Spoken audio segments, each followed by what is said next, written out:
வணக்கம் ஃப்ரெண்ட்ஸ். இலக்கியா சீரியலில் இந்த அஞ்சலி இப்போ புதுசாக பிளான் போடுறா. நம்மளை இந்த ரூமில் அடைச்சி வச்சுட்டாங்க. அந்த இலக்கியாவை நான் சும்மாவே விட மாட்டேன், அவளை கண்டிப்பாக பழி வாங்கியே தீருவேன் அப்படின்னு சொல்லிட்டு இந்த அஞ்சலி கங்கனை கட்டிட்டு இருக்கிறாங்க.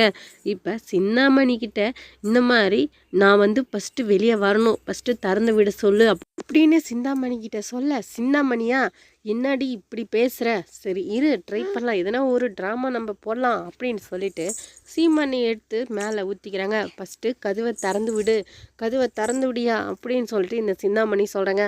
என்னால் ஒரே முடிவாக முடியாது, நான் திறந்து விட மாட்டேன். இவள் வெளியே போனால் என்னென்னா செய்வான்னு எனக்கு தெரியும். இனிமேல்ட்டும் இவளால் என்னால் அசிங்கப்பட முடியாது, வேலைப்பார் அப்படின்னு சொல்கிறாங்க மாசிடமணி. உடனே என்ன பண்ணுறா, சீமானி எடுத்து மேலே ஊற்றிக்கிறாங்க. பற்ற வச்சுக்க, இங்கே பாரியா நான் பற்ற வச்சுக்குவேன், ஒழுங்குமுறை இதை திறந்து விடுன்றாங்க. உடனே மாசிலமணி என்னால் திறந்து விட முடியாது அப்படின்னு தான் ஒரே முடிவாக சொல்கிறாங்க. லட்சுமியும் திறந்து விட சொல்லுங்கண்ணா, விடுங்கண்ணா அப்படின்ட்டு சொல்கிறாங்க. ஆனால் பார்த்தீங்கன்னா இந்தா புடி அப்படின்னு சொல்லிட்டு நீயே கொளுத்திக்கோ நெருப்போட்டி அப்படின்னு சொல்லிட்டு மாசிலமணி கொடுக்குறாங்க.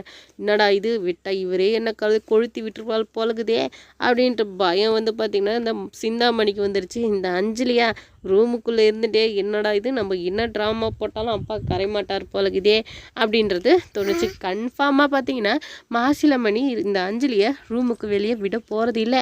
நம்ம இப்போ பார்த்தீங்கன்னா கார்த்திக் ஒரு பக்கம் ரொம்பவே மன வேதனையில் இருக்காங்க, குடிக்க வேற ஸ்டார்ட் பண்ணிட்டாங்க. இதுக்கப்புறம் என்ன நிலமையில போய் முடிய போகுது, நம்ம இலக்கியா கார்த்திகோட மனசை எப்படியாச்சும் மாற்றணும் அப்படின்றதுக்காக நம்ம கார்த்திகை பார்த்தீங்கன்னா கொஞ்ச நாளைக்கு வெளிநாட்டுக்கு அனுப்ப போகிறாங்க. கண்டிப்பாக அதுதான் நடக்குங்க. இப்போ பார்த்திங்கன்னா நம்ம கார்த்திக்கும் மனசு மாறி மறுபடியும் இன்னொரு பொண்ணு கூட கல்யாணம் ஃபிக்ஸ் பண்ண போகிறாங்க. கண்டிப்பாக நடக்கும். சரி, நம்ம ஜானம்மாலாம் நம்ம கார்த்திகை சூழ்நிலை பார்த்து ரொம்பவே வேதனைப்படுறாங்க. பைரவி ஒரு பக்கம் நான் ஒண்டி தனியால் நின்று இந்த இலக்கியாவை வீட்டை விட்டு வெளியே அனுப்புவேன்னு சொல்லிட்டு நினச்சிட்ருக்கா.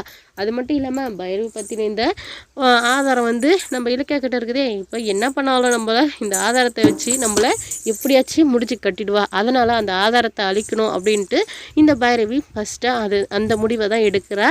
என்ன தான் நடக்க போகுது, அது மட்டும் இல்லாமல் இந்த பைரவியால் அந்த ஆதாரத்தை எடுக்க முடியுமா அப்படின்றதெல்லாம் பார்க்கலாம் வாங்க. இந்த வீடியோ பிடிச்சிருந்தா லைக் பண்ணுங்கள், கமெண்ட் பண்ணுங்கள், மறக்காமல் சப்ஸ்கிரைப் பண்ணிக்கோங்க ஃப்ரெண்ட்ஸ்.